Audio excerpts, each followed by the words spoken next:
মা কেন তোমরা আমাকে বিয়ে দিলে মা? আমি তো বিয়ে করতে চাইনি মা। আমি কিভাবে যাবো তোমাদের ছেড়ে? আমি জানা তোমাদের দেখার কেউ নেই মা। আমি যাবো না মা তোমাদের ছেড়ে। যাক বাবা, পুরোপুরি রেডি হয়ে গেছি, বেশ ভালোই লাগছে আমাকে। এবার দুটো সেলফি নিয়ে একটা ইনস্টাগ্রামে একটা ফেসবুকে পোস্ট করতে হবে।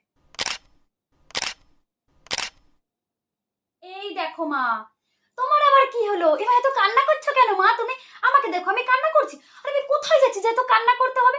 দুদিন পরে তো আবার আসবো নাকি? মা এত কান্না করো না তো। আর মা সত্যি কথা বলতে এত প্যানপ্যানানি কান্না আমার ভালো লাগে না মা। আমি কিন্তু কান্না করতে পারবো না মা। আমি কিন্তু এরকম হাসতে হাসতে যাবো, আগের থেকেই বলে দিচ্ছি মা। তুমি বুঝতে পারছো না, কান্না করলে এই যে মেকআপ, এই যে লাইনার গুলো সব নষ্ট হয়ে যাবে। শ্বশুর বাড়ি যখন পৌঁছাবো আমাকে মঞ্জালিকা লাগবে মা। আমি মঞ্জালিকা